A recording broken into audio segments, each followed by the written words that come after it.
Chers amis qui aimez les plantes, le jardin, le jardinage, la botanique, la nature, nous sommes très heureux avec ma petite jardinière Nicole de vous recevoir encore une fois, comme tous les jours, pour partager notre passion. Et oui, je vous parle de ma petite jardinière parce que c'est elle qui décore l'ensemble de ce studio d'extérieur. C'est en fait un petit coin de notre jardin et je la remercie tout particulièrement, d'autant que c'est elle qui réalise les images vidéo de cette émission. Et ce soir, nous vous recevons pour le numéro 225 de notre émission journalière Le Quotidien du Jardin, cette émission qui vous est réservée pendant au moins 24 heures en toute gratuité. Quant au principe de l'émission, évidemment, vous le connaissez, je réponds chaque soir à l'une de vos questions et je vous incite vraiment à continuer à nous en envoyer de toutes sortes. Tout ce que vous avez envie de savoir sur les plantes, le jardin, la botanique, la nature, posez les questions et nous y répondrons. C'est à la fois un véritable plaisir, mais aussi toute la qualité de cette émission. Et c'est avec Nicole que nous choisissons vos questions et ce soir c'est celle de Sabinette. Mignon, non? Elle nous dit: en visitant un jardin dans le sud, j'ai découvert une plante grimpante très étrange que l'on m'a dit être une aristoloche. Pouvez-vous nous en dire plus sur cette fleur? Et est-elle carnivore? Le genre Aristolochia ou Aristolochia, comme vous voulez, est encore une fois une création de M. Carl von Linné en 1753. Et là, il s'est inspiré du grec Aristos, qui veut dire excellent, et Lokeia, qui veut dire accouchement. Et cela rappelle l'ancienne utilisation de la plante par les sages-femmes qui, selon la théorie des signatures, voyaient dans la forme particulière de la fleur un fœtus. 544 taxons sont validés par la nomenclature botanique internationale dans le genre Aristolochia. Et il a donné son nom tout simplement à la famille des Aristolochiaceae, créée comme de très nombreuses familles par M.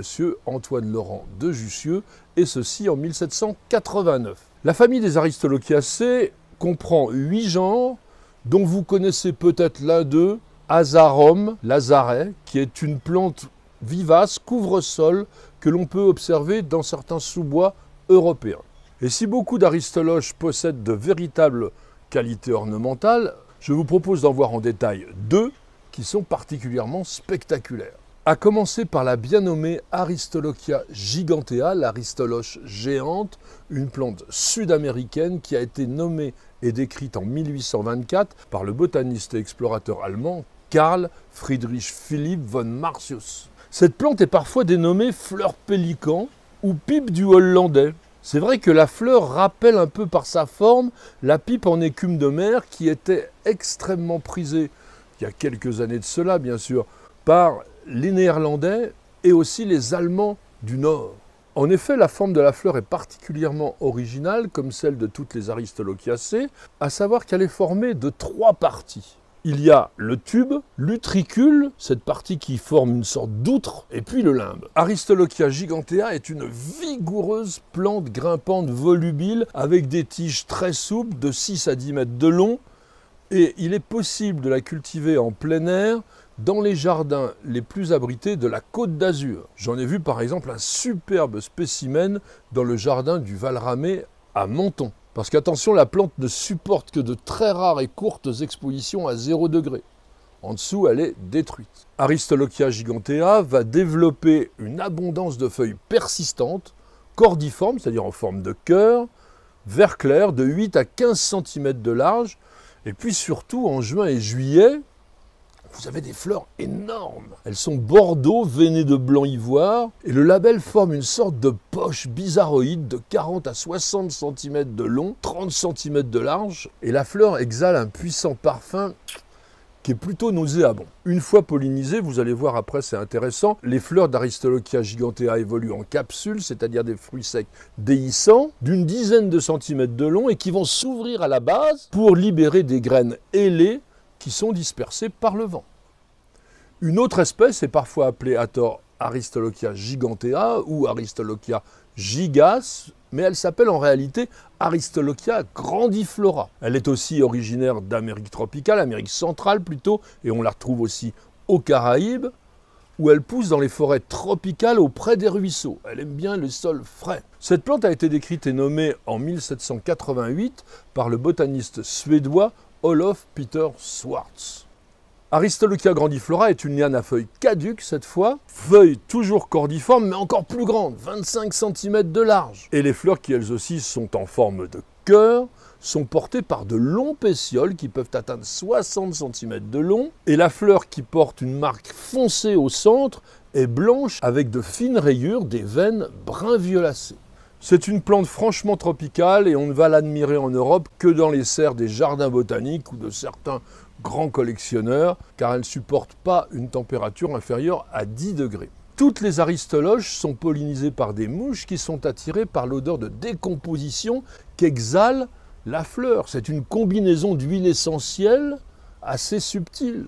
Mais c'est irrésistible pour les diptères qui vont pénétrer dans la partie tubulaire de la fleur jusqu'à l'utricule, ce renflement. Et c'est là que se trouvent les organes reproducteurs. Le tube, lui, est tapissé de trichomes, c'est-à-dire des glandes nectarifères, qu'on appelle aussi des nectaires extrafloraux, qui ont des formes bosselées, mais tout dirigé vers l'intérieur, ça fait une sorte de toboggan, et qui font glisser l'insecte qui ne peut pas remonter. De son côté, la mouche, elle, transporte parfois du pollen qu'elle a été récoltée involontairement dans une autre fleur d'aristoloche. Et elle veut sortir, alors elle se frotte partout, et notamment sur les pistils, qu'elle va féconder sans le savoir. Et pendant ce temps-là, elle se nourrit du nectar qui est produit le long des parois de l'utricule.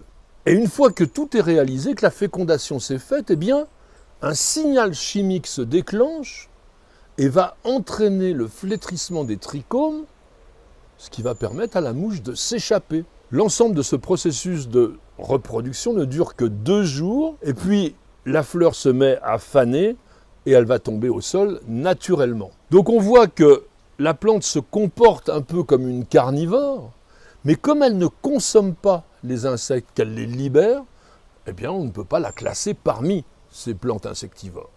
Et tout comme de très nombreuses aristoloches, les 2 que nous venons de présenter contiennent ce que l'on appelle de l'acide aristolochique, une substance qui est cancérigène, agressive pour les reins. Et puis il y a aussi divers alcaloïdes qui lui servent de défense chimique contre ces bioagresseurs.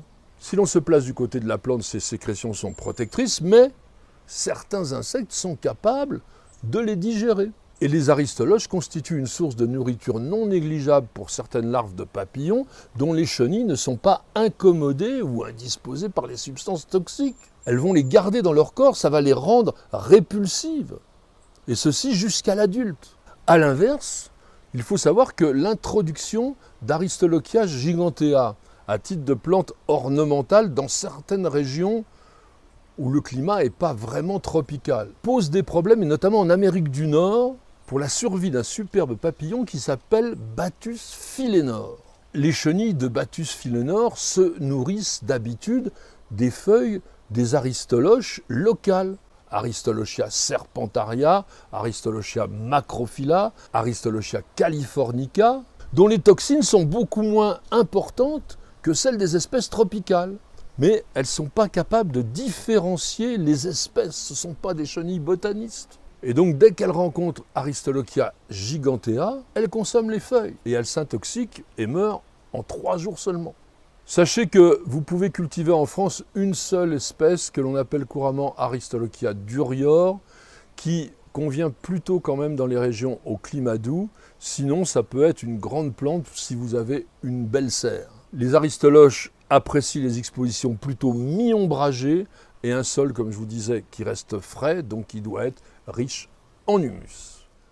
Merci à tous et à chacun de nous avoir suivis. J'espère que cette évocation d'une plante extrêmement spectaculaire et qui a des mœurs quand même assez particulières vous aura intéressé. Je sais qu'on ne peut pas la cultiver, mais l'intérêt, c'est aussi de connaître un peu le monde végétal. En tous les cas, merci beaucoup de nous poser toutes ces questions.